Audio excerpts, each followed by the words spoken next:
팩트체크 진짜 뉴스 정관용의 시사본부 KBS 1라디오. 들어보면 압니다. 코로나19가 재확산하고 있다죠. 네, 한림대학교 이재갑 교수 나오셨습니다. 어서 오십시오. 예, 안녕하세요. 지금 어느 정도 상황입니까?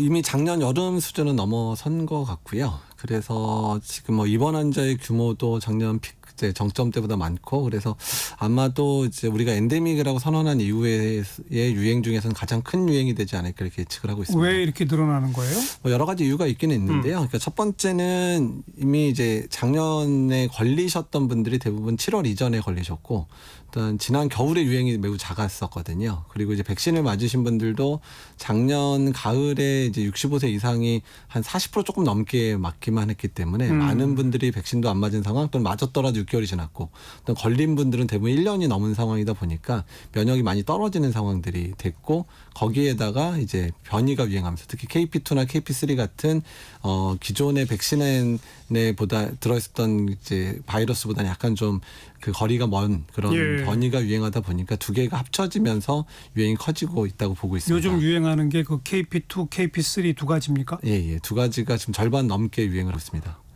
이런 코로나의 변이가 나올 때마다 항상 제일 먼저 따져야 되는 게 치명률, 중증화율 이거잖아요. 네. 요 KP2, KP3는 어때요?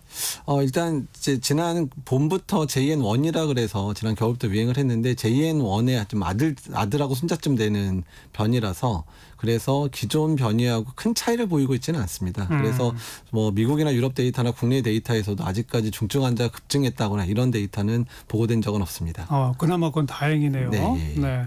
전망은 어떻습니까? 그렇다면 지금 아까 말씀하신 한번 걸렸던 분들 1년 지났고, 백신 맞은 분들 6개월 지났고, 네. 또 이건 신종 변이고, 이런 여러 가지 요인들을 종합하면 엄청난 속도로 빨리 확산되는 거 아닙니까 혹시? 그래도 이제 많이 걸렸던 분들도 있고, 그리고 이제 백신 맞은 분들도 있다 보니까 예전에 우리가 오미크론 겪었던 그런 유행이 생길 거라 생각지는 않지만, 그래도 작년 여름에도 저희가 병원들이 조금 고생을 하다가 넘어갔었거든요. 한 이제 8월 넘게 9월 중순 정도까지 고생을 했었습니다. 그래서 아마도 올해 이제 조금 더 유행이 커지면서 병원들이 좀 힘들 수는 있을 것 같은데, 또 작년이랑 또 다른 상황은 작년에는 전공의들이 다 병원에 근무를 하고 있었는데 지금 전공의도 없잖아요. 예, 그러다 보니까 이제 중증 환자의 진료에 대해서 많은 부담을 현재 이제 종합병원이나 대학병원이나 또는 상급종합병원이 느끼고 있는 거는 사실 현재 일어나고 있는 상황입니다. 입원까지 할 정도의 환자들은 전체 이 감염자들 중에서도 상당히 극소수 아닙니까? 그러니까 극소수라고 하더라도 이제 규모가 커지면 절대 숫자가 늘어나게 되잖아요. 그래서 저도 오늘 아침에 저희 병원 입원 환자 이제 숫자 봤더니 14명이거든요. 네. 올해 중에 최고로 이제 입원 환자 많은 해기도 하고, 그다음에 이제 병원 감시를 하고 질병관리청에서 병원에 입원한 환자들 감사를 하고 있는데, 지난주에 이미 1,300명 넘어섰거든요. 이것도 이제 표본 감시에 해당돼서 전국의 모든 환자를 감시한 게 아닌데도 불구하고 1,300명 넘었다는 얘기는 어쨌든 입원 환자에 대한 이제 부담은 시작이 됐다라고 보시는 게 맞습니다. 그렇게 입원까지 한 환자들은 증상이 어느 정도입니까? 그러니까 이제 호흡곤란이 그러니까 폐렴이 보통 이제 합병이 돼서, 폐렴으로. 그래서 이제 호흡곤란 느끼는 분들이 많은데, 근데 예전하고 좀 많이 달라진 부분 중에 하나가, 어르신들이 이제 지금 이제 검사나 이런 게 이제 본인 부담금도 발생을 하기 시작했고, 치료제도 5만 원씩 내기 시작을 했거든요. 이제 지난 5월부터.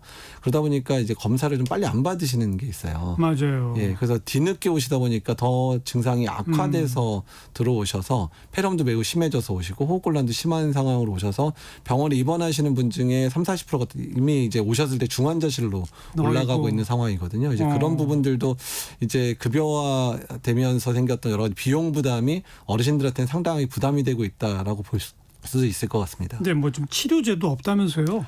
사실 제일 문제인데, 사실 외래에서 진단된 분들이 치료제를 빨리 받고 빨리 치료를 받으면 이렇게 중증으로 진행하는 확률이 한 80%까지 떨어진다고 보고가 되고 있거든요. 근데 이제 지역적인 편차가 있기는 하지만, 지역 특히 수도권 지역이나 이런 데서는 약국 강명시나 수원시 이런 데는 지난 주말 같은 경우에 전체 약국 중에 한 명분 가지고 있다든지 이런 일이 실제로 발생을 했습니다. 그래서 약을 이제 제때 처방 못 받았던, 지난주 이번 주에 못 받았던 분들이 1, 2주 이후에 이제 합병증 후유증 발생해서 올 수도 있는 상황이라 그러니까요. 입원 환자가 1, 2주 이후에 급증할 수도 있을 거라 우려하고 있습니다. 지금 뭐 질병청에서 빨리 뭐 구입해다가 한다고 하는데 언제쯤 들어옵니까? 그러니까 일단 첫 번째 구매했던 부분들, 그러니까 이제 작년에 예산받은 게 1,700억 정도 예산받은 게 있어서 사실 이것도 더 많이 달라고 그랬는데 기재부가 코로나 다 끝나는데 무슨 예산을 많이 줘 이래가지고 얼마 못 받아가지고요. 그게 그 1,700억이어도 그게 8만 명밖에 안 되거든요.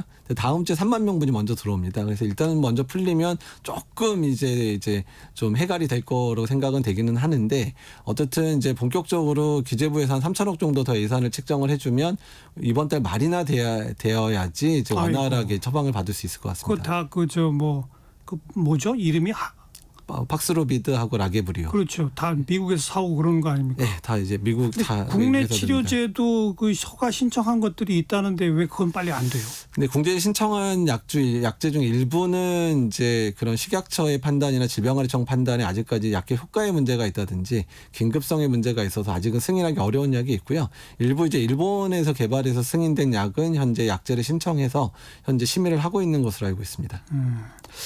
그나저나 이제 뭐 병원까지 가시는 분들은 뭐 소수라고 하고 대부분의 분들은 요즘 이거 에어컨 켜고 있다 보니까 내가 냉방병 걸린 건가 독감인가 뭐 이제 코로나인가 막 헷갈리셔 하는 분들 많거든요. 예. 그 구별 어떻게 해요? 사실 구분하기가 사실 힘든데요. 아, 그래요? 예, 그러니까 냉방병 같은 경우에도 주된 증상들이 좀 으슬으슬거리거든지 피곤하다든지 또 일부는 이제 에어컨 바람 때문에 콧물을 흘리거나 재채기하거나 이런 증상인데 예. 코로나19도 호흡기 바이러스다 보니까 이제 호흡기 증상 플러스 이제 뭐 근육통, 발열 이런 게 겹치다 보니까 그래서 예. 뭐 냉방병 같은 경우에는 이제 에어컨 좀 끄고 좀 따뜻하게 있으면 좀 회복이 될 수 있지만 코로나19는 실제 바이러스에 감염이 된 거니까 증상이 계속 뭐 기침이나 발열이 심해지고 증상이 악화된다 그러면 코로나19 또는 호흡기 감염병 생각을 하고 의사의 진료를 받는 게 좋을 것 그 같습니다. 자가 진단 키트 있잖아요. 네. 그거는 충분한가요? 조금 이제 품절이 돼가지고 약국이나 편의점에서 구매가 안 되다가요. 지금 그것도 이제 막 이제 회사들이 생산을 시작을 해서 다음 주, 다다음 주 돼야 이제 조금 아이고. 구하기가 나아질 것 같습니다. 네. 요즘 특히 아동 환자 수가 늘고 있다는데 그 이유는 또 뭡니까?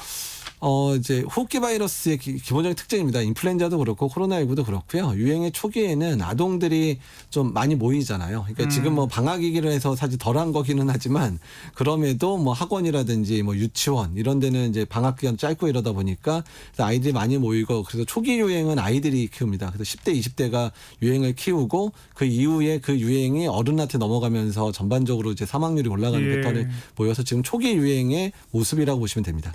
그럼 지금 이제 열흘만 있으면 2학기 개학입니다. 네, 예. 그러면 이제 초, 중, 고, 대학교까지 막 걷잡을 수 없이 가는 거 아닙니까? 사실 이제 초등학교하고 중학교, 고등학교 이미 이번 주에 개학한 데도 있고 다음 주에 개학한 데도 있는데 이제 아이들이 많이 만나다 보면 그러니까요. 유행이 더 촉진될 수도 있어서 그래서 이제 유행의 피크를 지금이 아니라 정점이 1, 2주에서 2, 3주 있다가 더 생길 거라 생각을 하고 저희가 더 걱정하는 거는 유행이 더 길어져 가지고 다음 달 중순에 이제 추석 있잖아요. 예. 추석까지 이어지게 되면 전국 확산될 수도 있죠. 예, 특히 농촌 지역에 계시는 분들이 지금 그렇게 유행을 안 하고 있고 주로 도시 지역에서 유행을 하고 있는데 농촌 지역까지 확산되면 이번 유행이 9월 말까지 매우 길게 유행하는 패턴일 수도 있을 것 같아서 우려를 하고 있습니다. 근데 지금 이제 마스크도 의무가 아니라 그냥 강력 권고 이런 정도 상태고 네. 또 코로나에 걸렸다라고 하고 저 진단을 받은 상태에서도 직장에 출근해야 된단 말이에요. 예. 과거 같으면 의무적으로 며칠 쉬도록 했는데 네. 지금 그게 없잖아요. 예.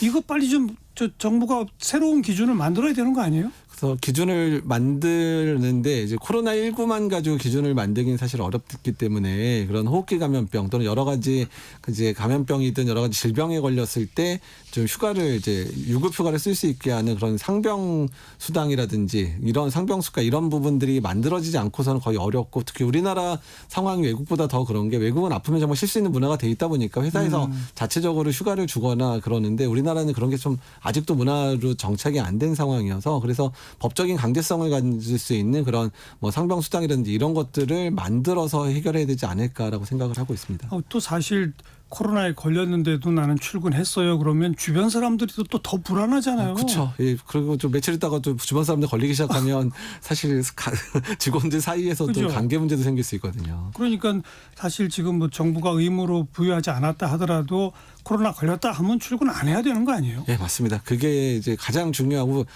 전문가 입장에서 제일 안타까웠던 부분들이 뭐냐면 코로나 한 3년 지나고 나면 그러니까 아프면 쉰다가 정착이 될 줄 알았어요. 우리나라에서도. 근데 그 3년을 지내고 났는데도 이제 정착이 안 되더라고요. 특히 회사들이 반강제적으로 이렇게 학교에 나온다든지 특히 학교 수업에서도 일부 교수님들이 수업 뭐 나는 코로나 걸리고 말고 간에 출석 체크 100% 안 되면 뭐 성적 안 줄 거야 이러신 예. 분들이 실제로 있거든요. 그 참 이상한 분들이에요.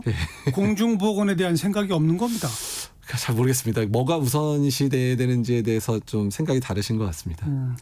아무튼 마스크 쓰는 게 좋겠죠? 지금은 예, 일단 이제 유증상자는 이제 쉬어야 되는 것뿐만 아니라 유증상자 쉬어라.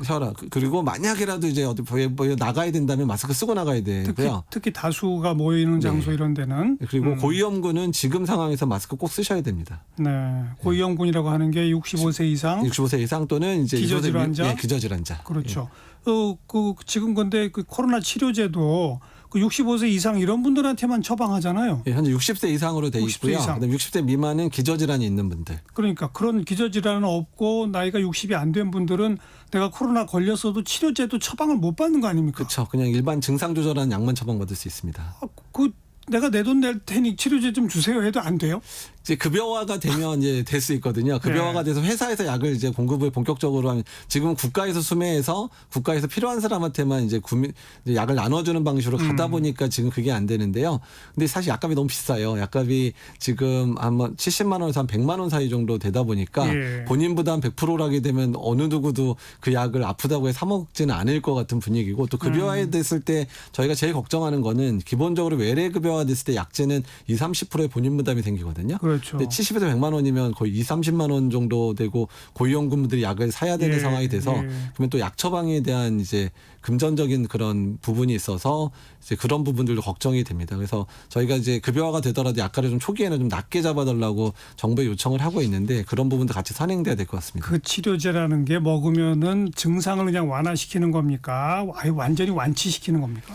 바이러스 치료제는 이제 완치의 개념에 해당되지는 않고요. 그건 약을 없는 먹어서 거죠? 증상을 빨리 경감시키는 거를 통해서 이제 중증으로 진행하거나 사망 위험을 낮추는 게 가장 중요하거든요. 네, 팍스로비드만 해도 한 80% 정도 입원 예방 효과, 사망 예방 효과가 있고 예. 라게브리오도 50%니까 사실 이 정도 약이면 고위험군에게 있어서는 거의 우선 처방해야 되고 정부가 우선 공급해야 될 약제는 알겠습니다. 맞습니다. 정부도 좀 느슨해진 게 확실히 맞아요. 약 공급부터 시작해서 빨리 좀 비상대책 세워야 되고 우리 국민 모두도 앞으로 한 3-4주는 경각심을 꼭 가져야 된다. 네, 맞습니다. 그 말씀이군요. 네, 한림대학교 이재갑 교수였습니다. 고맙습니다. 네, 감사합니다.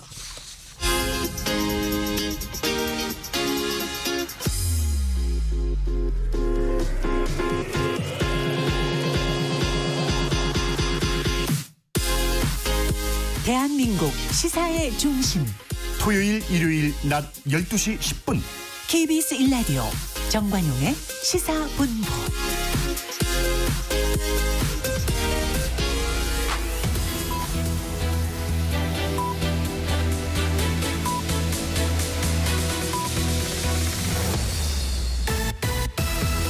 고두절미 각설하고 고고고 갈 때까지 가보자. 정관용의 시사본부. 주요 정치 이슈들 거두절미하고 알맹이부터 토론해보는 거두절미 각설하고 옵니다. 국민의힘 대변인 송영훈 변호사, 더불어민주당 법률위원회 부위원장 장윤미 변호사 두 분 오늘도 나오셨습니다. 어서 오십시오. 안녕하세요. 네, 안녕하세요. 자, 전반부 공통질문입니다. 금주의 뜬 인물, 진 인물. 먼저 뜬 인물부터 송영훈 변호사. 유이동 전 국민의힘 국회의원입니다. 예. 이번 주에 여의도 연구원장으로 새로 내정이 됐죠. 1971년생이고 지금은 전직 국회의원이지만은 삼선 의원입니다. 삼선인데 71년생이면 아직 그렇게 나이가 많지 않아요. 그리고 원래 지역구가 경기도 평택을이었기 때문에 이 수도권 중도 민심에 대단히 감수성이 높고 민감한 그런 성향을 갖고 있습니다. 그리고 국민의힘 정책위 의장을 역임을 했고요. 결국 이런 인선 배경에는 여의도 연구원의 정책통이고 또 수도권과 중도 민심에 조금 더 감수성이 높은 인사를 기용을 해서 여의도 연구원의 기능을 회복하고 특히 정책 싱크탱크로서의 위상을 회복시키겠다. 이런 포석이 있는 걸로 보입니다. 금주의 뜬 인물로 선정했습니다. 네. 장유미 변호사는 금주했던 인물. 저는 김용현 국방부 장관 후보자를 꼽아봤는데요. 일단 실세 중에 실세다. 군 라인이 이른바 뭐 중앙고 라인으로 이제 뭐 되고 있다 이렇게 이야기도 나오는데 여러 해석이 나오는 것 같더라고요. 일단 최상병 특검과 관련해서 뭔가 마침표를 찍을 마무리를 지을 왜냐하면 대통령과 상당히 밀접하게 연결돼 있거든요. 그런 맥락이 좀 있는 점 그리고 본인이 국방부 장관 자리를 굉장히 하고 싶어 했다는 건데 경호처장은 이제 차관급이고 장관급으로 영전을 하는 형식이기도 하니까요. 그래서 어쨌든 이제 정치적 지위상으로는 뜬 인물이 맞는 것 같아서 좀 꼽아봤습니다. 네. 대통령의 고등학교 후배 1년 선배. 선배라고 그러죠. 예. 자, 금주의 진인물로 가서 송영훈 변호사. 예, 금주의 진인물은 선정하는데 뭐 큰 어려움이 없었습니다. 민주당 전현 의원입니다. 이 국회 법사위 청문회장에서의 이른바 살인자 망언으로 굉장히 큰 그 물의를 빚었죠. 이 발언은 그 자체로 극언입니다만 그 발언의 소재가 된 권익위 공무원의 그 순직 일단 우리 정치권 모두가 다 애도하고 명복을 빌고 다시는 그런 일이 없도록 하는데 어떻게 할 것인가에 몰두를 해야 되는데 이런 극언으로 인해서 오히려 상대방을 악마화하는 정쟁이 계속되고 그런 정쟁의 틈바구니에 공무원들이 계속 끌려 들어갈 수 있다는 그런 나쁜 악순환의 고리를 끊지 못하고 있다는 점에서 이 발언을 비판하지 않을 수가 없습니다. 금주의 진인물로 선정합니다. 민주당도 원내대표 차원에서 유감 표시를 했죠. 네, 유감 표시를 했고요. 저도 적절한 발언이었다고는 생각이 들지 않는데 더 본질적인 건 지금의 국민 권익위 이 상황을 누가 초래했는가입니다. 일단 돌아가신 분께서 이거는 검찰에 좀 넘기는 게 맞겠다. 권익위 차원에선 강제 수사권이 없으니까 이런 의견을 내셨던 걸로 지금 알려지고 있죠. 그리고 이분 돌아가시면서 굉장한 자괴감 느꼈다고 하고 지금 권익위에서 뭐라고 사람들이 문의하고 있습니까? 아, 내가 공무원 배우자인데 300만 원짜리 금품이든 명품이든 받겠다. 받으면 어떻게 됩니까? 사실상 조롱 섞인 질문하고 있습니다. 권익위 뭐라고 답할 수 있습니까? 괜찮다고 답할 수밖에 없는 상황을 만든 거예요. 거기에 대해서 집권 여당이라면 최소한의 유감 표명 국민들께 사과드린 게 맞다고 생각합니다. 이 돌아가신 분들과 관련해서 권익위 위상은 또 어떻게 됐습니까? 직원분들이 이런 글 올리고 계시더라고요. 제가 비겁해서 침묵했습니다. 괴로워하시는 거 알고 있었다. 이렇게 올리시더라고요. 이런 상황 누가 초래했습니까? 이런 부분과 관련한 문제의식은 퇴색할 수 없다고 생각합니다. 자, 그렇게 말씀하셨으니까 시작부터 좀 제가 말씀을 드려야 되겠는데요. 자, 전현 의원이 평소부터 그렇게 우리 공무원의 생명을 중시하고 그런 일관된 입장을 보였으면 모르겠습니다. 그런데 전현 의원의 국민권익위원장 재직 중에 어떤 일이 있었습니까? 그 서해 공무원 살해 사건, 우리 해수부 공무원이 북한군에 의해서 살해당한 사건이 있지 않았습니까? 그 사건 때 국민권익위가 유권 해석을 요구받았습니다. 유권 해석을 거부했는데 그 유권 해석 요구가 들어왔다는 것을 전현 의원이 권익위원장 재직 시절에 후야 공무원으로부터 보고를 받았습니다.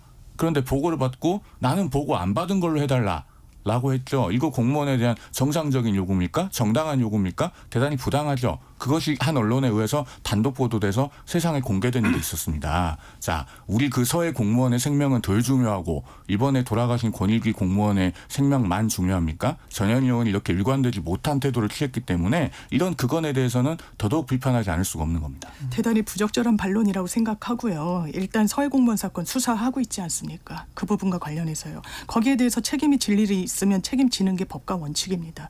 그리고 권익위 관련해서 서해 공무원 얘기를 하든 무슨 얘기를 하든 김건희 여사가 명품백을 수수했다는 사실관계가 달라지진 않습니다. 네, 아니 그러면은요 청탁금지법에서 두 번씩 하셨으니까 뭐 오늘 뭐 이 얘기로 뭐 시간 다 보낼 건 아니고요.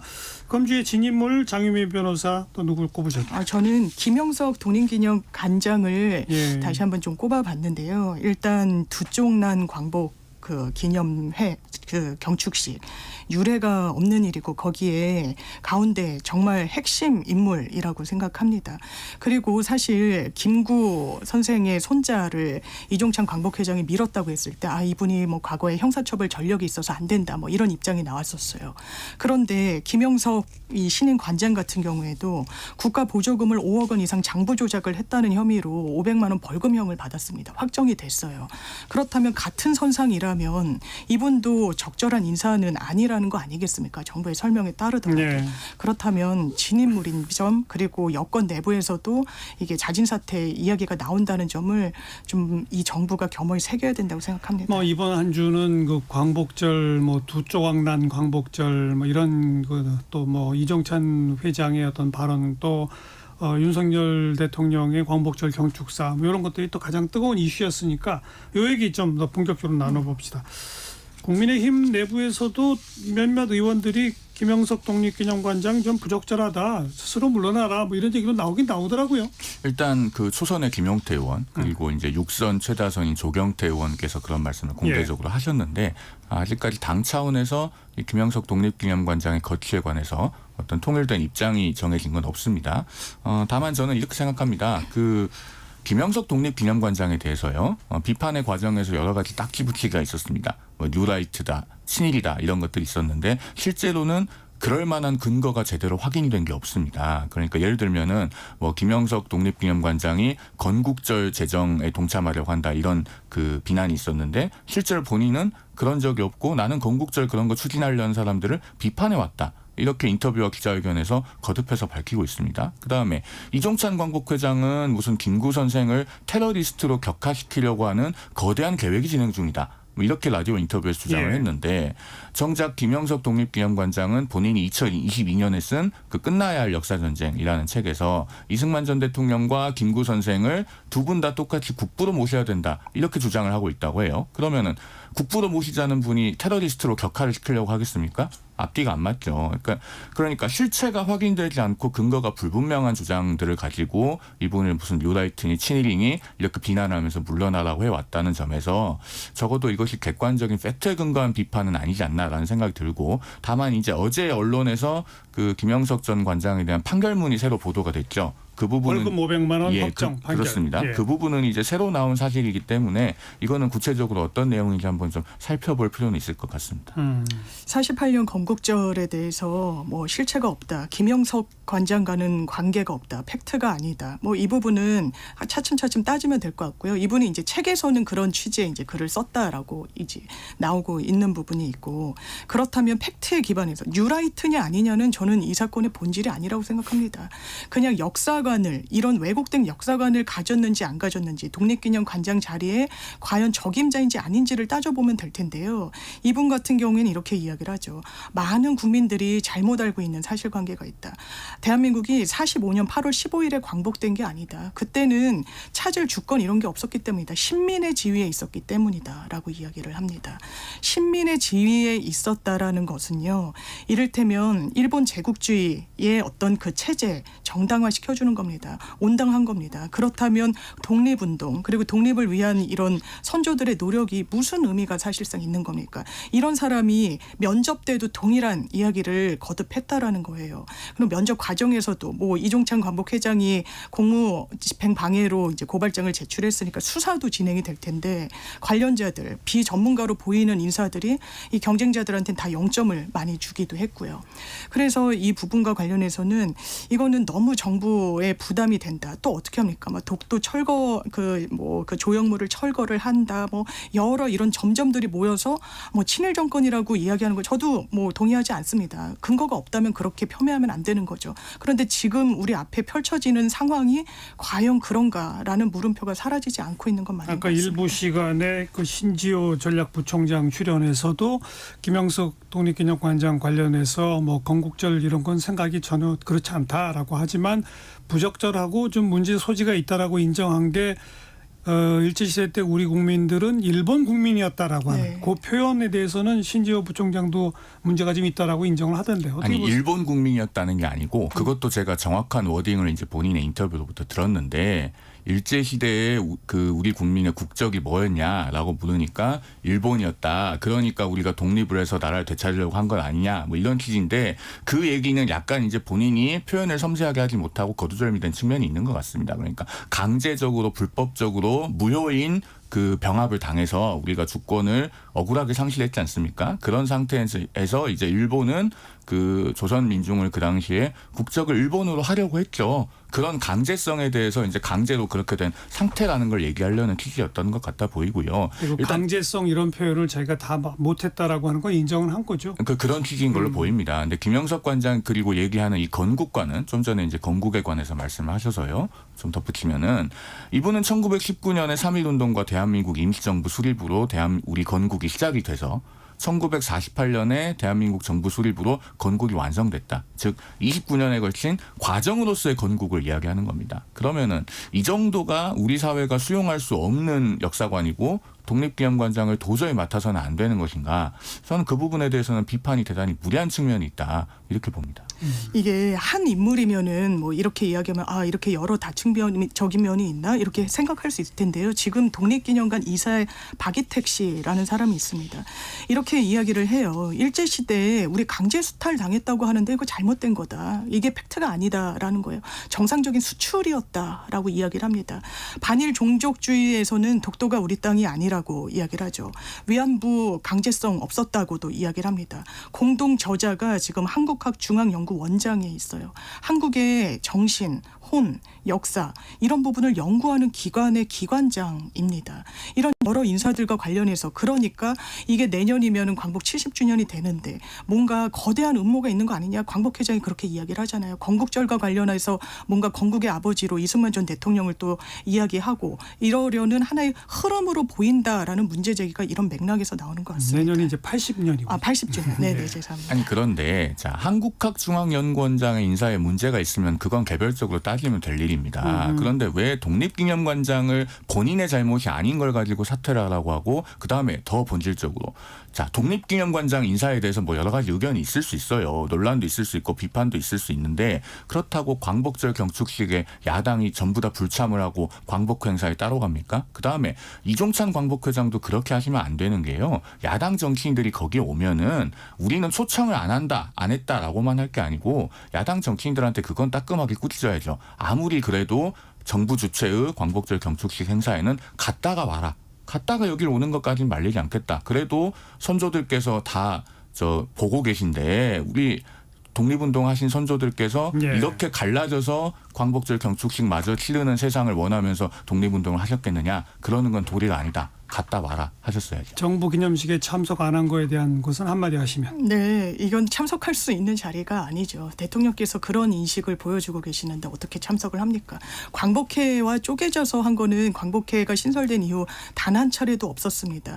야당 정치인 초청하지 않은 거 맞죠. 그렇지만 오는 거 막지 않겠다고 했습니다. 왜냐하면 그 정신에 공감하는 사람들끼리 따로 그 광복절을 기리게 했다라는 겁니다. 그러니까 자, 그런 잠깐만 이건 말씀을 드려야 되는 게 그런 인식이라고 하는 게 무슨 인식인지 모르겠는 게요. 건국절은 안 한다고 정부에서 여러 번 천명을 했어요. 그런데 답정너식으로 계속 음모론을 말하면서 야당이 불참을 합니다. 자, 2008년에도 처음에 건국절 때문에 불참한다더니 건국절을 안 한다고 하니까 계속 다른 명분을 대요. 자, 2008년에도 이 비슷한 일이 있었습니다. 당시에 정세균 민주당 대표, 그다음에 민주당, 민노당, 창조한국당, 야3당이 이명박 대통령이 건국절을 추진하려고 한다고 주장하면서 정부 주최 광복절 경축식에 불참했어요. 물론 그때 광복회는 왔습니다. 어쨌든.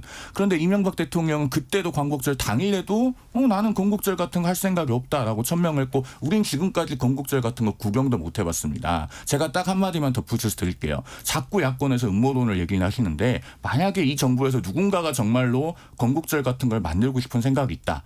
그래서 실제로 추진하면 어떻게 됩니까? 그날로 보훈부 장관이 야권에 의해서 탄핵수출당해서 직무정지될 겁니다. 지금 방통위원장도 딱 하루 일하고 직무정지됐거든요. 이런 상황에서 건국절 추진 자체가 불가능한데 예. 어째서 그런 음모론이 계속 나오는지 이해할 수가 없습니다. 자, 뭐 정말 팽팽한 그 양쪽 목소리 들었고 윤 대통령의 광복절 기념사에 대해서도 한마디씩 좀 듣고 전반부 토론 마감할까요? 우리 장유미 변호사 어떻게 평가하실래요? 이런 말이 있더라고요. 좋은 정치인이 좋은 연설을 한다라는 말이 있더라고요. 저는 윤석열 대통령이 좋은 정치인이 아닐 수 있겠구나를 보여주는 것 같습니다. 정치인의 말은 두 가지 양태가 있죠.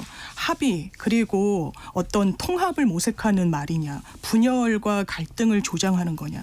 광복절 경축식에서 대한민국의 지도자가 하기에는 너무나 부족한 말이었다. 뭐 사이비 지식인 세력, 뭐 가짜 뉴스 선동 세력, 자유주의를 파괴하려는 세력과 싸워야 한다라는 이야기가 광복절 경축 시에 과연 온당했는지, 또 흡수 통일 이야기까지 이 언론에서 해석하는 그런 무리한 이 대북 관계와 관련한 무리수 발언 온당했는지 좀 부적절하다고 생각합니다. 네, 송영 변호사도 평가 한마디만. 기존에 이제 우리나라의 3단계 통일 방안이 있습니다만은 사실 지금 김정은 정권의 태도로 보면은 그 1단계 화해 협력이 쉽지 않은 상황 아닙니까? 더군다나 북한은 대놓고 통일 안 하겠다고 하고 그냥 대한민국과 이 국가로 살겠다고 합니다. 그런 상황에서 통일 방안에 대해서 새로운 구상을 내놓는 것은 지금 시점에서 좀 불가피하고 필요한 측면이 있어 보여요. 그래서 이번 광복절 경축사에서 제시한 것이 아닌가 싶습니다. 네. 여기까지 듣고요. 1시 30분 좀 지났네요. 잠깐 교통정보 전해드릴게요. 임초희 씨. 네, 이 시각 교통정보입니다. 서울 양양고속도로 양양 쪽 남양주요금소에서 서종 부근까지 다시 긴 구간 정체입니다. 이후 홍천휴게소 부근에서 내촌까지도 밀리고요. 반대 서울 쪽은 양양분기점에서 밀리고 있습니다. 이후 인제터널 부근과 내린천 휴게소 부근에서 각각 교통량 늘었고요. 이후 수월하다가 서종 부근에서 다시 막히는데요. 1차로에서는 사고를 처리하고 있습니다. 더 가서는 덕소3패에서 강일까지 제속도 못 내고요. 경부고속도로 서울 쪽 옥산 분기점에서 청주 휴게소 또 안성 분기점에서 각각 정체 시작됐습니다. 이후에는 양재에서 반포 나들모까지 더딘 흐름 보이고요. 서울시내 동부간선도로 의정부 쪽 월계일교에서 상계교까지 정체가 심한데요. 상계교 부근 3차로에 고장난 차가 멈춰 있어서 주의를 하셔야겠습니다. 내부순환도로 성수 쪽 성산부터 홍지문 터널까지 속도 떨어지고요. 홍남교 3차로에도 고장난 차가 서 있어서 차선 변경 잘하시기 바랍니다. KBS 교통정보센터였습니다.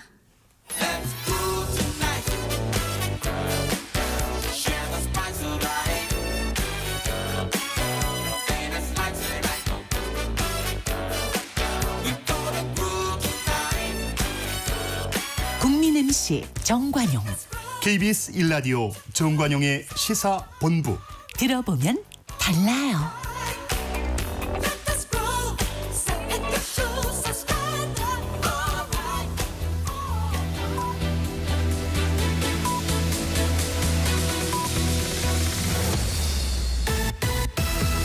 고두절미 각설하고 고고고. 갈 때까지 가보자. 정관용의 시사본부. 매주 토요일 2부 거두절미 각설하고 국민의힘 대변인 송영훈 변호사, 더불어민주당 법률위원회 부위원장 장윤미 변호사 두 분과 함께하고 있습니다. 후반부 공통질문 금주의 핫한 한마디입니다. 송영훈 변호사. 예, 저희가 일부에서 상당히 열띤 토론을 했는데요. 일부에서 장 변호사님께서 하신 말씀 중에 굉장히 동의하는 부분도 있습니다. 좋은 정치인이 좋은 연설을 하고 합의와 통합을 지향하는 말이냐, 갈등과 분열을 조장하는 말이냐, 이런 것이 판단 기준이 돼야 된다는데 전적으로 동의해요.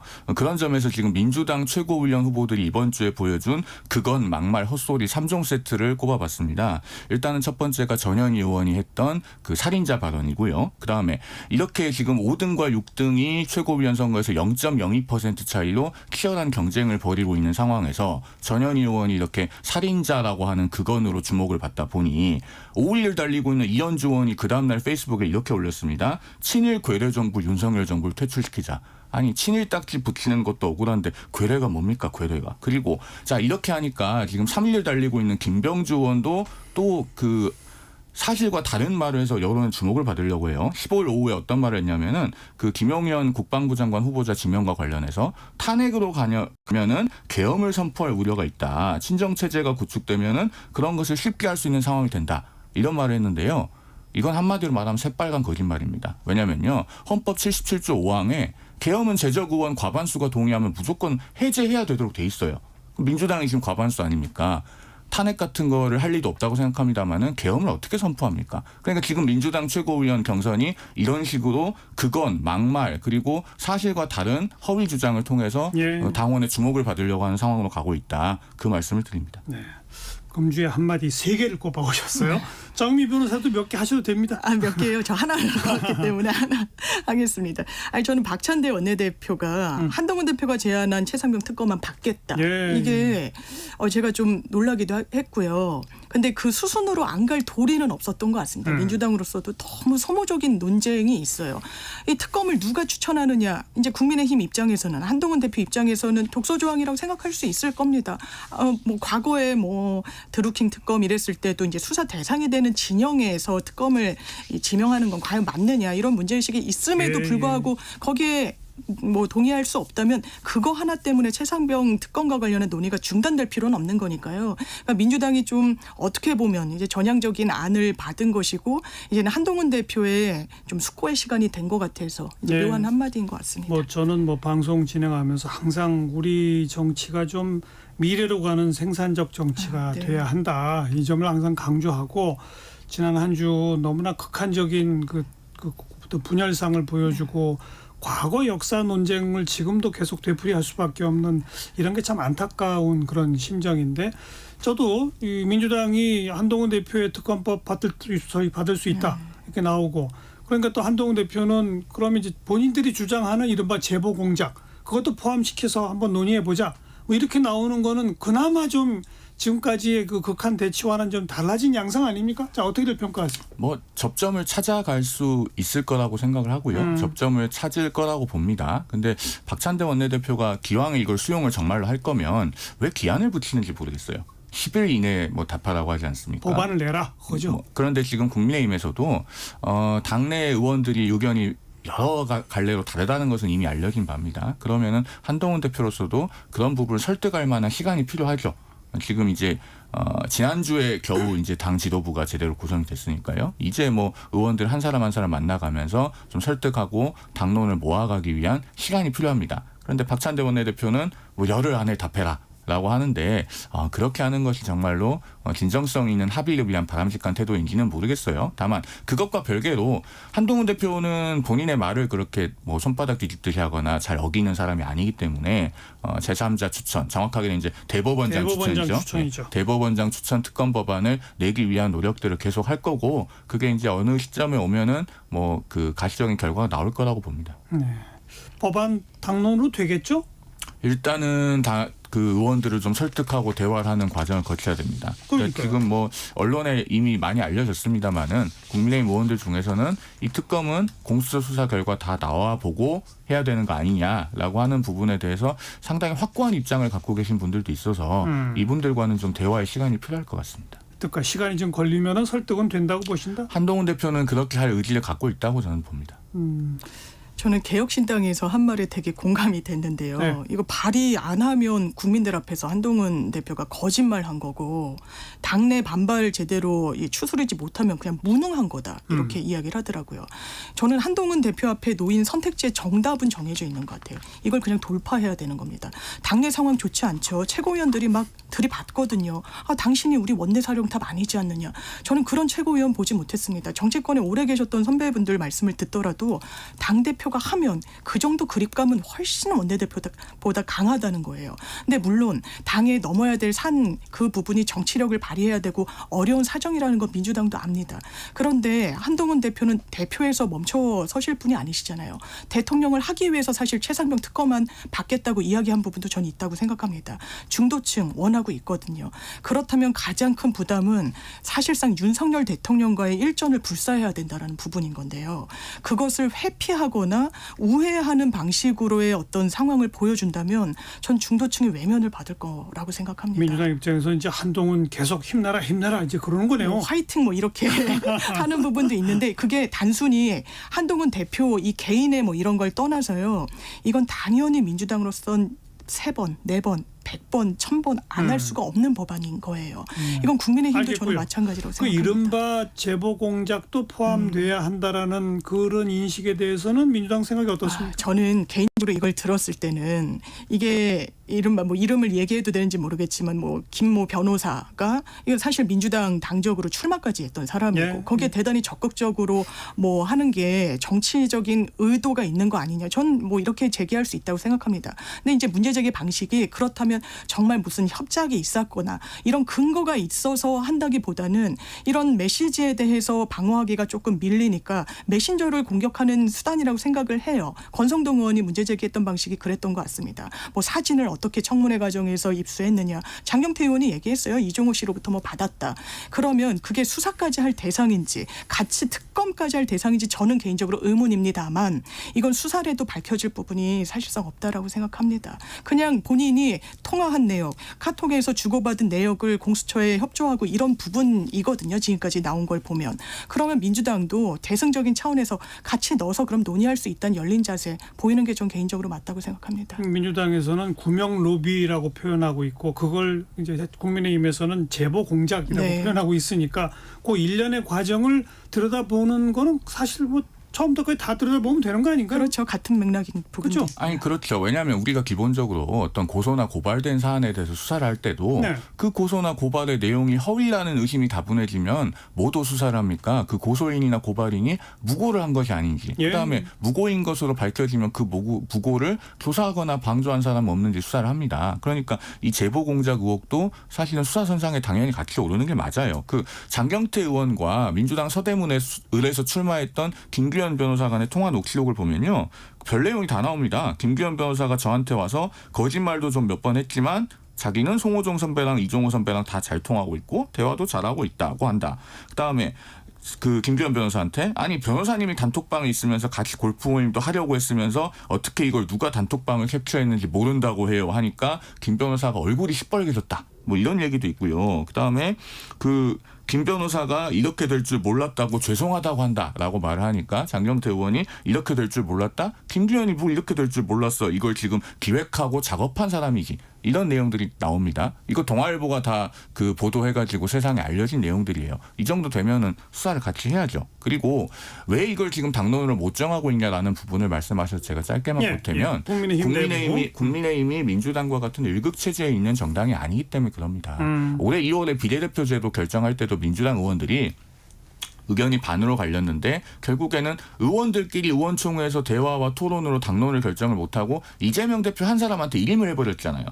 국민의힘은 그렇게는 하지 않는다는 겁니다. 적어도 당내에서 민주적인 대화 토론이 필요하고 예. 뭐 한동훈 대표가 깃발을 딱 들면은 그걸 다 우르르 쫓아와서 그대로 따라가는 그런 비민주적인 정당은 아니기 때문에 불가피하게 좀 시간이 필요합니다. 저는 국민의힘 의원들이 대단히 민주의식이 높아서 한동훈 대표한테 비토하고 있다고 생각하지 않습니다. 대통령 눈치 보는 거예요. 그리고 대통령 눈치 본다는 표현이 좀 그렇다면 어쨌든 지금 임기 3년 남은 대통령의 실권과 관련해서 이 의원들이 어느 쪽에 좀 정치적 편을 서야 될지에 대한 고민은 있을 수 있다고 생각합니다. 그런데 저는 정치는 대통령 보고 하는 거 아니라고 생각합니다. 국민 보고 하는 거예요. 예. 대통령실과 대통령은 대법원장 추천 특검에도 반대인가요? 그 부분에 대해서는 대통령실은 일단 여야의 논의를 좀 지켜본다는 입장인 걸로 지금 그렇게 알려지고 있죠. 그래서 아마 세부적으로 여야가 어떤 내용을 합의를 하는지를 보고 대통령실의 입장이 나올 거다. 저는 그렇게 예상합니다. 대통령께서 이제 공수처 수사를 지켜보겠다라고 이야기를 하셨었잖아요. 예. 약간 신뢰한다는 취지가 좀 전제가 깔린 거예요. 왜냐하면 거기에 수긍하고 그게 부족하다고 하면은 특검을 받겠다고 했으니까. 근데 최근에 공수처에서 대통령의 통신기록 확보를 했습니다. 맞아요. 영장 발부를 받아서. 그랬더니 상당히 또 격앙된 반응이 나오더라고요. 아니 어떻게 이런 사실관계들을 언론에 흘리고 무리한 수사를 하고 뭐 이런 취지인 것 같습니다. 그 영장 쉽게 받은 거 아니에요. 4번째 받았습니다. 기간 같은 것도 좀 길게 하니까 법원에서 좀 짧게 이래서 4번째 만에 왜냐하면 통신영장 같은 경우에는 거의 발부율이 99%거든요. 거의 100% 나오거든요. 금융계좌 이제 영장으로 들여다보는 거라. 그렇다면 이건 수사의 수순이라고 할 수 있고 물론 저도 중간 과정이 이렇게 새나가는 거에 대해서는 동의하지 않지만 그렇다면 이런 태도를 뭐 민주당 인사들이나 야당 인사들 수사받을 때 한 번이라도 이제 공표한 적이 있는지 이를테면 뭐 문재인 대통령 전 뭐 계좌 들여다봤다 이런 거에 대해서는 사실상 똑같은 맥락 아니겠습니까? 수사 상황이 보도된다는 거에 대해서는요. 그래서 대통령실의 어떤 공수처 수사에 대한 입장도 적절해 보이지는 않습니다. 아까 신지호 부총장도 국민의힘 의원들 사이에서도 지금 이제 공수처 수사에 대해서 문제 제기하는 사람들이 늘어났다. 네. 뭐 이런 반응을 보이더라고요. 뭐 공수처 수사에 대해서는 여러 가지 의견이 있을 수 있겠습니다만은 중요한 것은 기본적인 원칙으로 돌아가야죠. 그러니까 이 문제를 어떻게 하면은 객관적인 진실을 가릴 수 있는 방향으로 갈 것인가. 그리고 국민들께 피로감을 드리지 않고 특히나 보수 정당이기 때문에 안보와 보훈을 중시한다는 그런 기본적인 가치로 예. 되돌아갈 것인가. 저는 그 관점 위에서 당론이 모아지지 않을까라고 하는 기대를 해봅니다. 아무튼 뭐 정치에 조금의 변화 조짐이 보이는 한 대목이 바로 그겁니다. 최상병 특검법 관련해서 어떤 논의가 국민의힘 내부에서 우선 진행되는지부터 조금 더 찬찬히 지켜볼 대목이고요. 자, 김경수 전 지사 뭐 결국 그 이번 주 안에 이제 복권이 확정이 됐습니다. 한동훈 대표는 복권 확정된 후에는 뭐 별다른 말이 없는 거죠? 아니 대통령의 고유 권한이니까요. 네. 그 고유 권한은 그렇죠. 존중이 될 필요가 있는 거고 다만 그 당원과 지지층에서 비판하고 반대하는 여론에 대해서는 충분하게 전달이 됐다고 생각합니다. 네, 민주당 내부에는 뭐 좀 파장이 있어요, 없어요? 큰 파장은 사실 뭐 체감적으로 느껴지는 부분은 없는 것 같고요. 예. 다만 여러 이야기들이 나오는 것 같습니다. 뭐 이른바 비명 내지는 반명으로 분류되는 의원들이 모임을 결성했는데 그게 하나의 김경수 지사의 발판이 되지 않겠느냐. 뭐 초일회라고 하더라고요. 거기에는 뭐 박광훈 전 원내대표도 들어가 계시고 박용진 전 의원, 뭐 김철민 전 의원 등등이 있는데 사실 거기에는 친문 인사라고 하는 분들은 좀 포함이 또 돼 있지 않아서 그렇게 김경수 전 지사와 이게 근거리에 있는 정치 세력이라고 보기엔 좀 어려운 측면도 있고 그리고 김경수 지사가 어쨌든 12월까지는 국내에 복귀할 계획 자체가 없다 보니까요. 이런 부분과 관련해서 또 이제 전당대회 관련해서 정봉주 의원이 이런 여러 흐름에서 예. 반명표를 내가 완전히 흡수하려고 이게 좀 전략적으로 이제 승부수를 던졌다 뭐 이런 해석도 나오는데 저는 좀 물음표가 들었던 게 뭐 그런 생각을 본인은 했었는지는 모르겠습니다만 만약에 정말 반명 비명표가 결집할 것 같으면 그 표는 김두관 후보에 대해서 이미 이게 표심으로 나타났어야 될 것 같다는 생각이 들거든요.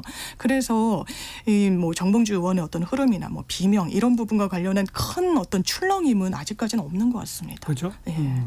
뭐 저는 이 김경수 전 지사 복권 논란이 되기 시작할 때부터 뭐 별로 큰 중요성이 없는 정치 뉴스인데 왜들 이렇게들 호들갑인가 그런 생각을 했었거든요. 또 한동훈 대표가 나는 그런 그 복권에는 뭐 반대한다. 문제가 좀 있다라고 좀 주장한 거에 대해서도 아니 그냥 정치인의 한 사람으로 그 논평할 수 있는 말이니까 그 말을 한다고 해서 한동훈 대표가 무슨 부담 갖거나 손해보는 일도 전혀 없으니까 할 수 있는 말이다. 그러나 대통령이 하면 또 그냥 하는 거다. 그건 맞지 않아요? 그러니까 이 민주주의 파괴 범죄에 대해서 국민의힘 당원 지지층들이 아직까지 굉장히 뿌리 깊은 문제의식을 갖고 있고 그런 것이 여론으로 강하게 표출이 되다 보니까 발생했던 일이었다고 보고요. 그다음에 이제 김경수 전 지사가 복권은 됐습니다마는 당장에 정치적으로 어떤 큰 파괴력을 가질 것 같지는 않습니다. 예. 그 여론조사를 보면은요, 그 뉴스토마토가 미디어 토마토에 의뢰해서 이번 달 12일부터 13일까지 ARS 방식으로 실시한 여론조사가 있습니다. 그밖에 자세한 사항은 중앙선거 여론조사 심의위원회 홈페이지를 참조해 주시면 되고요. 이 조사에서 김경수 전 지사의 차기 대권 후보 지지율이 1.3%가 나왔거든요. 그러니까 이 정도로서는 사실상 어떤 정치판을 뒤흔들 만한 파괴력은 네. 없다고 보는 것이 맞지 않나 싶습니다. 네. 저는 이제 한동훈 대표가 정치인의 한 사람으로 민주주의 파괴 범죄자 복권은 반대한다. 충분히 할 수 있는 말이다라고 분명히 인정을 했습니다. 그러나 또 따지고 보면 지금까지 정치인들이 사면 복권된 사람은 다 민주주의 파괴 범죄자지 민주주의 파괴 안 한 정치인이 처벌받아가지고 나중에 사면 복권된 전례가 있나요? 그러니까 다 선거법 위반 하나만 해도 다 민주주의 파괴 범죄죠. 그러니까 누가 그렇게 이야기하더라고요. 이 잣대로 이제 김경수 전 지사 정치하면 안 된다라 만약에 그 잣대로 하면은 정치할 사람이 나만 할 사람이 없다라고 이제 이야기를 하는데 아마 묘한 파장을 내는 건 그런 것 같아요. 일단 이제 1대1 구도가 깨지는 데 대해서의 이제 한동훈 장관 그 대표의 좀 불만 그리고 그 맥락에서도 거론되는 것 같습니다. 이제 박연성 총리, 양정철 비서실장 했을 때 이제 야권에 대한 분열책으로 김경수 지사의 복권 카드도 같이 검토를 했다. 예. 근데 그걸 또 검토했던 라인이 제가 그날 이 막 시시각각 그 속보가 나오던 때가 기억이 나는데 밤에 TV조선에서 단독을 하고 박영선 총리설 그리고 새벽에 5시 조금 넘은 시각에 YTN에서 인사 단독이 새벽 시간대 나오는 경우가 거의 없는데요. 양정철 비서실장 설까지 같이 얹어가지고 이제 단독 보도가 나왔었거든요.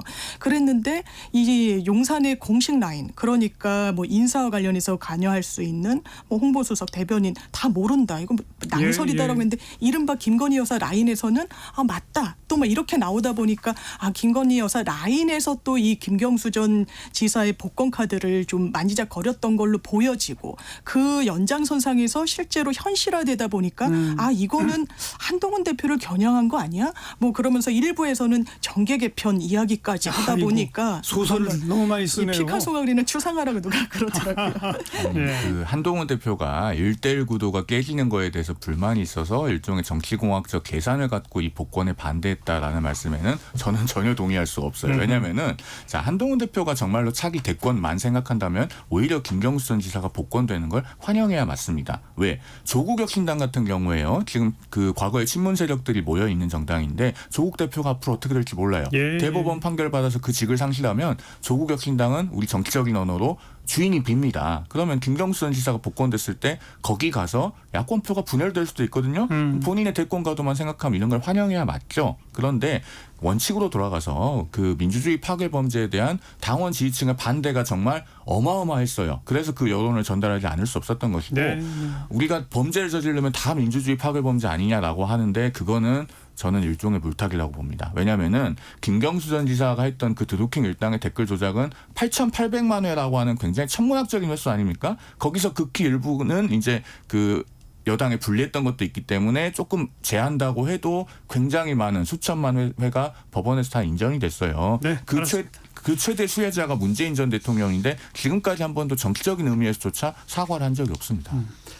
자, 금주에 아무튼 좀 유의미한 뉴스가 그 민주당이 최상병 특검법 한동훈 발의하면 받을 수 있다라고 하는 거 하나 하고요. 네. 또 하나가 이제 정부가 국민연금 개혁안을 내겠다라고 하면서 내용도 살살 흘려요. 이 진짜 뒤늦었지만 빨리 해야 되는 거 아닙니까? 진짜 시급한 것 같아요. 왜냐하면 이게 50조씩 매년 적자가 나고 네. 있거든요. 하루로 치면 무려 1,100억 원이라고 하더라고요. 그러니까 빨리 해야 되는데 이 방향에 대해서는 약간 물음표가 쳐지는 게 그러니까 장년층은 조금 더 많이 내고 청년층은 그 인상률을 장년층에는 못 미치게 하겠다는 설계인 걸로 보이는데요. 장년, 청년 이렇게 구분할 게 아니라 계층에 대한 어떤 논의 이런 부분도 좀 생략돼 있고요. 장년층이라고 하더라도 비정규직과 20, 30대 아무튼 이제 정규직. 그 얘기는 예. 정부안이 확정되면 이제 본격화될 그렇습니다. 얘기인데 아직 정부도 검토 중이니까 이제 흘리기만 있고 있는 상태예요. 네. 근데 저는 이제 그야말로 윤석열 정부도 출범 직후부터 3대 개혁으로 국민연금 개혁부터 딱 외쳤으니까 너무 늦었잖아요. 빨리 해야죠. 맞는 거죠. 아마 한 달 안에는 발표될 걸로 보이고 그 대통령께서 직접 발표를 하신다는 얘기가 있어요. 그러니까요. 그래서 이게 연금 개혁이 이번에 되기만 하면은 윤 대통령께서 그거 하나만으로도 역사에 남는 업적이 될 거다. 저는 그렇게 생각합니다. 다만 이게 되려면 전제가요. 우리 국회가 결국에는 여야 합의를 해야 됩니다. 예. 왜냐하면 아까 장 변호사님께서도 말씀하셨지만은 연금 개혁은 결국 누군가에게는 부담이 더 지워지는 게 없을 수가 없어요. 그러면은 여야가 다 같이 합의를 해서 이게 우리 그 연금 제도를 존속하고 미래 세대를 위하는 길입니다라고 예. 한 마음으로 국민들을 설득해야 이게 연금 개혁이 사실은 될까 말까한 굉장히 어려운 작업입니다. 민주당도 빨리 힘을 합쳐주십사 기대를 해봅니다. 지난 국회에서 여야는 사실상 그 숫자 부분에서 내는 돈 받는 돈 퍼센트 부분에서 사실상 합의까지 갔었기 네네. 때문에 또 그 합의까지 가는 과정에 공론조사 등등까지 다 거친 바가 있으니까 이번에 정부안이 나오면 이것 역시 국민적 토론을 해야 돼요. 맞습니다. 국민적 토론을 공론조사 같은 것도 거치고 여야가 지난 국회 말미에 그런 정신을 되살리면 저는 해낼 수 있다고 봅니다. 예, 여야 동수로 빨리 좀 연금 개혁 특위를 구성해서 예. 논의에 박차를 가했으면 좋겠습니다. 그러니까 박주민 보건복지부 네. 위원장이 이렇게 보건복지위 위원장이 이렇게 이야기하더라고요. 정부는 안을 내달라. 그러면 국회가 욕을 먹겠다라고 이야기해서 특위 구성에는 민주당이 조금 이제 뭐 보수적인 입장이긴 한데 보건복지위에서 하자는 거여가지고요. 근데 그거는 합의 못할 이슈는 아닌 것 같습니다. 아이 투기면 어떻고 보건복지면 맞습니다. 어떻습니까? 그게 뭐 핵심이겠어요? 아무튼 미래를 향한 생산적 정치의 모습을 조금씩이라도 찾아볼 수 있다는 게 그나마 다행스럽다. 이 말씀까지 드리고요. 거두절미 각설하고 여기까지 합시다. 국민의힘 송영훈 변호사, 더불어민주당 장윤미 변호사 두 분 수고하셨습니다. 감사합니다. 감사합니다. 조용필의 꿈 함께 듣죠. 내일 또 옵니다. 안녕히 계세요.